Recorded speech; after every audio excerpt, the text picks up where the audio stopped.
Saudara, polisi tetapkan sejumlah aktivis menjadi tersangka penghasutan di aksi unjuk rasa beberapa waktu lalu. Polisi bilang penghasutan untuk melakukan aksi anarkistis dilakukan lewat akun media sosial. Dan bagaimana ini ditindaklanjuti, dan untuk membahas hal itu dalam kesempatan kali ini, kami akan membahasnya bersama Kepala Barreskrim Polri periode 2008-2009 Susno Duaji dan Direktur Eksekutif Amnesty International Indonesia Usman Hamid. Selamat malam Bapak. Selamat malam. Saya ke Pak Susno dulu. Saya mau tanya Pak Susno, pertama-tama soal prosedur dulu deh ya. Prosedur yang dilakukan oleh polisi untuk menangkap Del Pedro Marhain, Direktur Lokataru. Kalau menurut Anda prosedurnya sudah sesuai standar, sesuai KUHAP, karena ada penjemputan paksa juga yang saya garis bawahi, penjemputan paksa di malam hari. Gimana Pak Susno? Oke, karena ini mengarahnya ke pidana ya, Undang-Undang ITE dan Undang-Undang KUHP, yaitu penghasutan. Jadi tunduk pada hukum acara kita.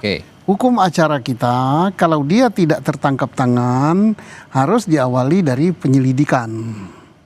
Nah, setelah terkumpul minimal 2 alat bukti, baru dijadikan tersangka.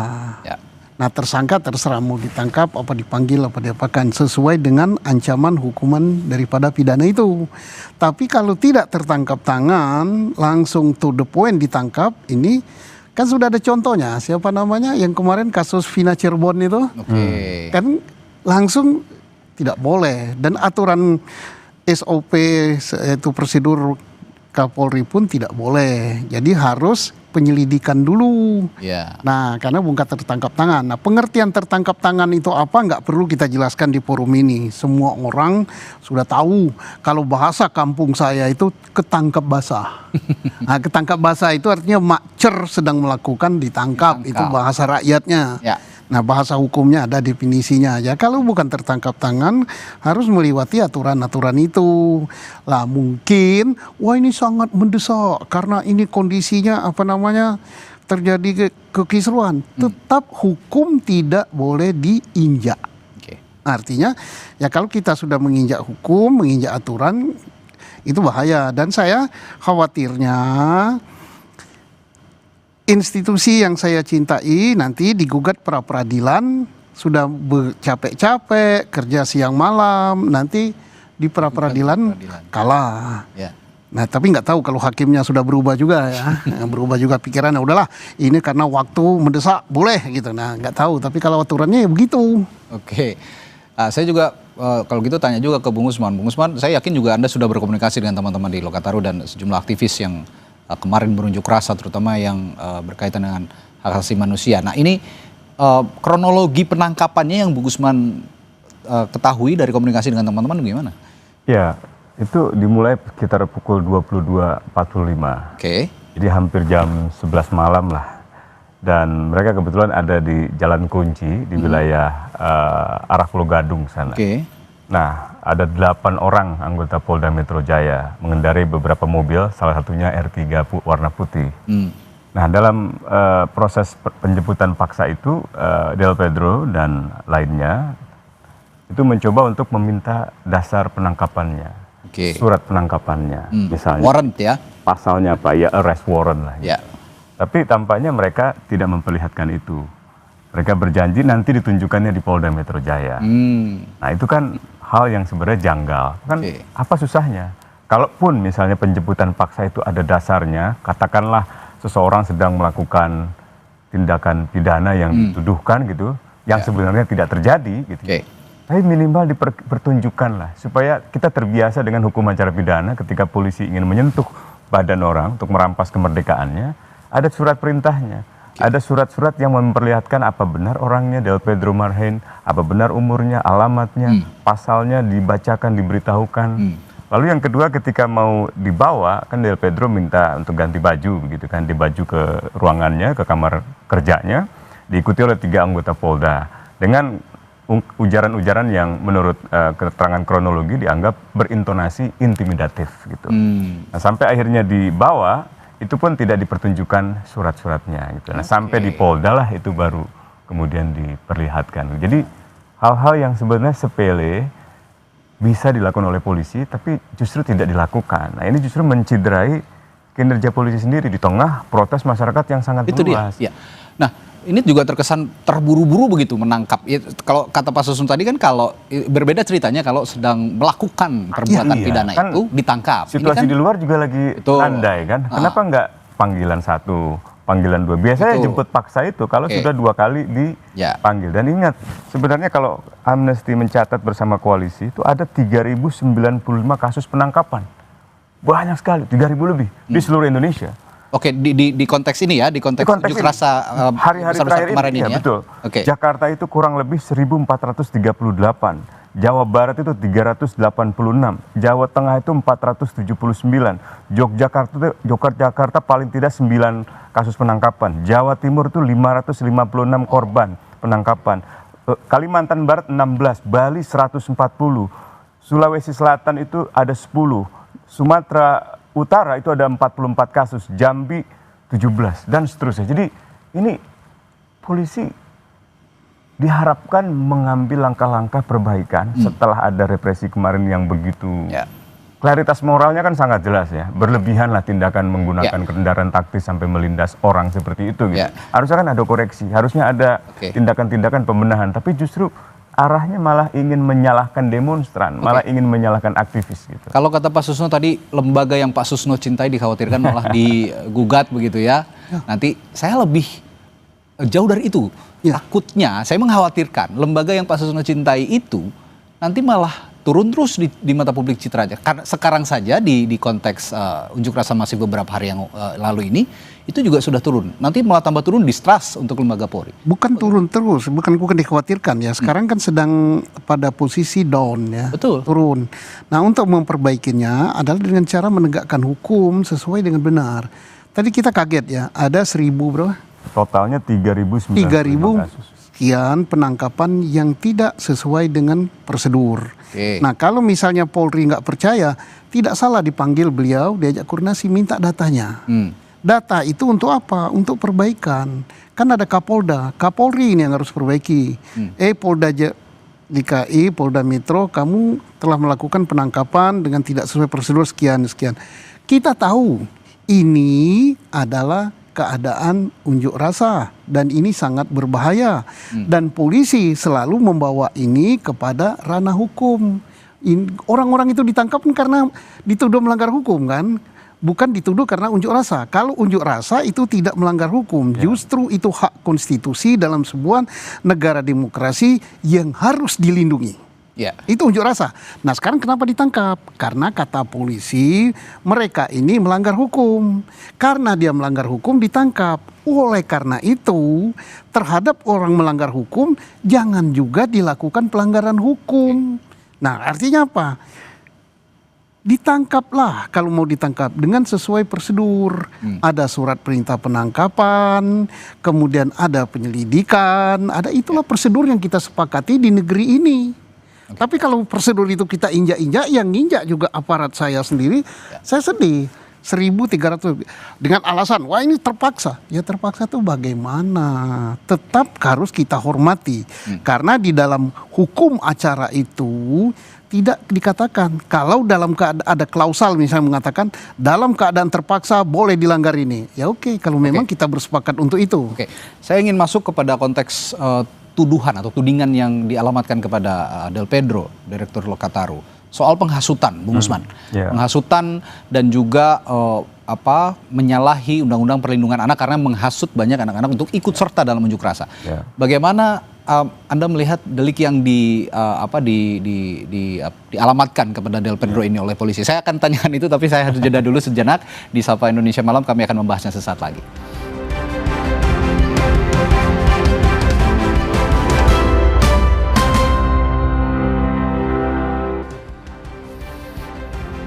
Diskusi di Sapa Indonesia Malam berlanjut. Tadi saya tanyakan ke Bung Usman bahwa kita bicara soal tuduhan penghasutan yang dialamatkan kepada Del Pedro Marhain, Direktur Eksekutif yang saat ini ditetapkan sebagai tersangka kasus penghasutan yang juga mengajak sejumlah anak-anak di bawah umur katanya.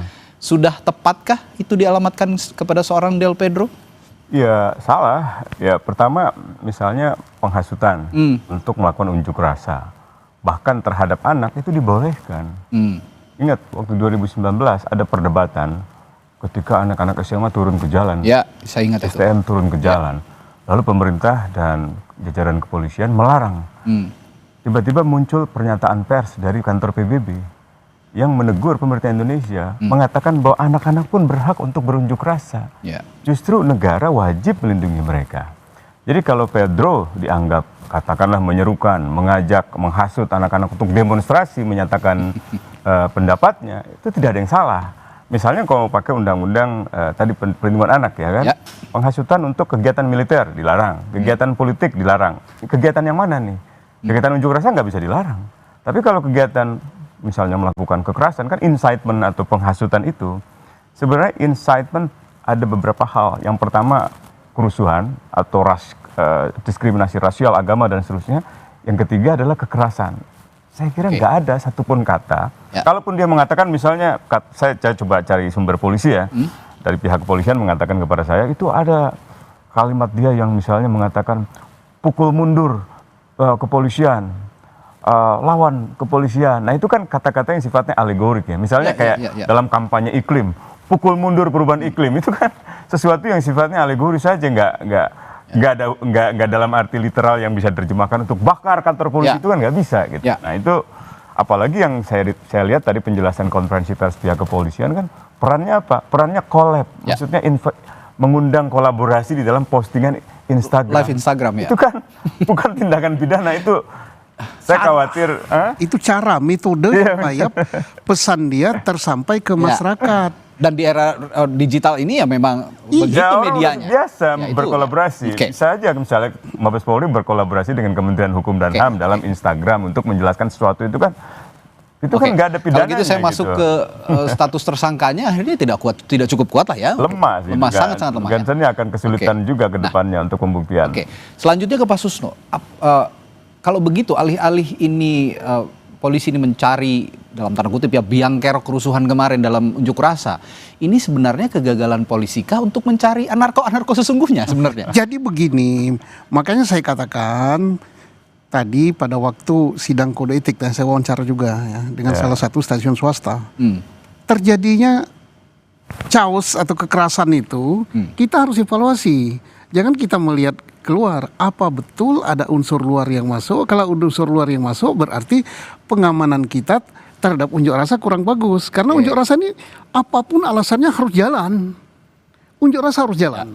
Kalau unjuk rasa ini terganggu, berarti yang mengamankan unjuk rasa yang nggak benar.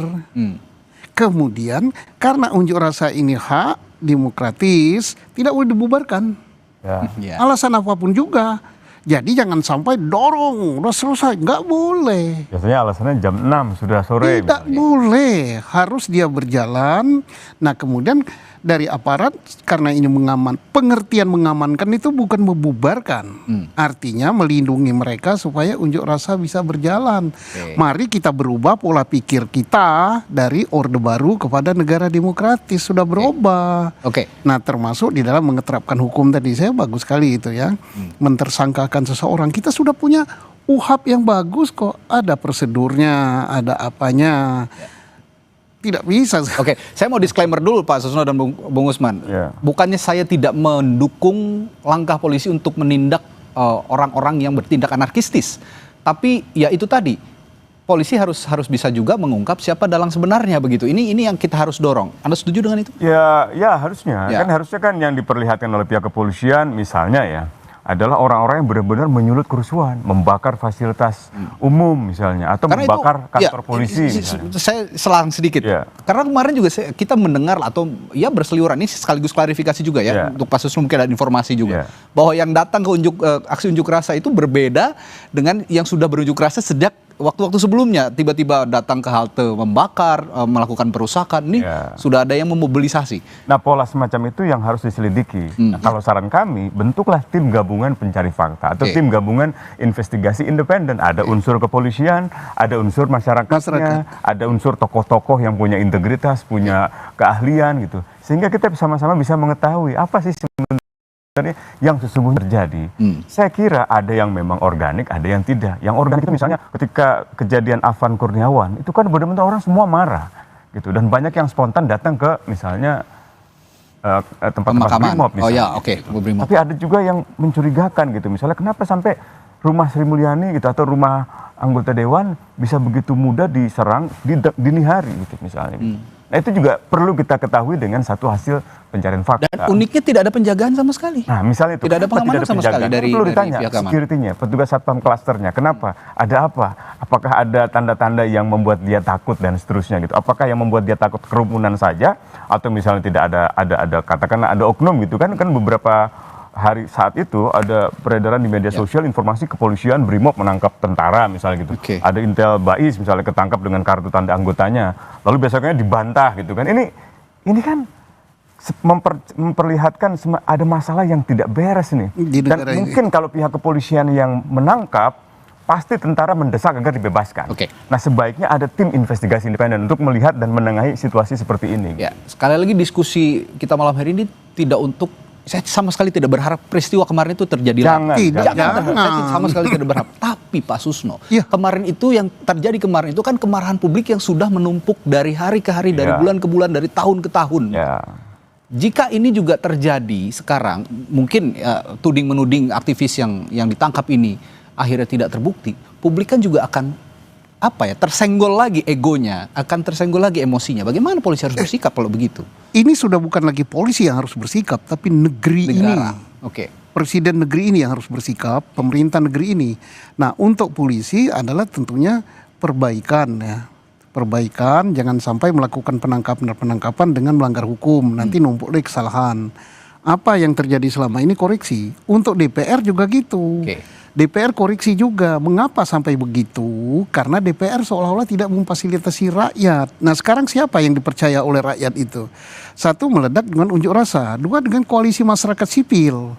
Bayangkan kalau kita nggak punya koalisi masyarakat sipil, DPR kita siapa? Ini analogi yang menarik. Aktivis itu kan bersuara mewakili publik, karena DPR-nya tidak bisa mewakili publik. Bagaimana tidak kalau ada posisi? Nah itu sekarang ya DPR tidak bisa mewakili publik, aktivisnya yang mewakili publik malah dituding yang lain-lain. Iya, dituding makar, nah, itu dituding teroris, gimana mendudukkan permasalahan ini? Anarkis gitu. Ini juga harus ada perlibatan DPR sebenarnya karena sebagai representasi publik yang saya dengar DPR lagi mencoba untuk bertemu gitu ya. Ya. Kita lihat aja nanti apakah memang sungguh-sungguh ada rencana untuk mempertemukan mereka dengan para kelompok-kelompok memprotes ini. Dan yang terpenting sebenarnya akar masalahnya itu diselesaikan. Akar dari gejolak sosial ini apa sih? Kebijakan pajak, ketidakadilan gitu, ketidakadilan sosial gitu di bidang lingkungan, di bidang sosial, pekerjaan, PHK, sampai ke soal yang terakhir tunjangan anggota dewan yang saya kira berlebihan lah gitu. Kita kembali ke topik kita malam hari ini bahwa polisi yang menuding aktivis yang menghasut unjuk rasa ditangkap. Kalau begitu Pak Susno tadi bukan hanya polisi tapi negara yang harus bersikap. Nah, negara bagaimana harusnya menyikapi tudingan yang dialamatkan kepada Del Pedro ini? Nah, negara harus menyikapi ya tudingan seperti kepada Del Pedro ya. Dia adalah tokoh dari koalisi masyarakat sipil yang harus dilindungi. Jangan dengan misalnya, wah ini dia menghasut. Pembuktian menghasut itu tidak gampang. Artinya tidak gampang apa? Apakah betul karena dia bermain di media sosial menimbulkan kejadian ini? Bukankah kejadian ini akibat sesuatu yang menumpuk baik dalam tadi yang dikatakan Pak Usman penegakan hukum, ketidakadilan, masalah ekonomi, masalah pajak itu udah numpuk.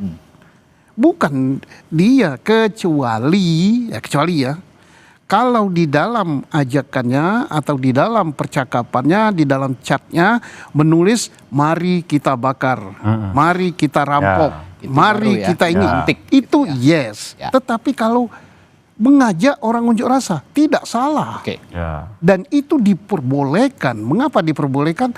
Karena unjuk rasa itu menyatakan pendapat yang dilindungi oleh konstitusi. Kalau gitu terakhir saya ke Bung Usman, dalam konteks penangkapan Del Pedro ini, kalau tadi saya paham polisi adalah penegak hukum yang punya wewenang untuk menyelesaikan masalah-masalah seperti ini.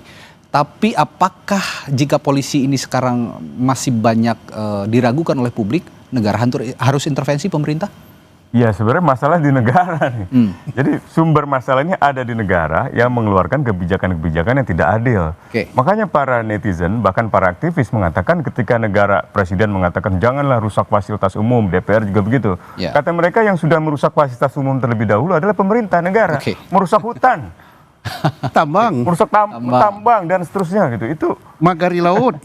Mereka itu cerdas semua gitu. Nah, saya berharap, saya meminta agar pemerintah dan DPR merubahlah seluruh kebijakan itu supaya polisi tidak jadi korban yang berhadapan dengan masyarakat. Masyarakat jadi korbannya. Yang tewas sudah 10 orang loh. 11 malah terakhir saya dengar itu. Ini harus diusut nih, 11 kematian ini gitu. Baik, di hari-hari ini sebenarnya kami Kompas TV sangat ingin menghadirkan perwakilan juga dari pemerintah untuk berdiskusi seperti ini. Dan DPR juga Polri.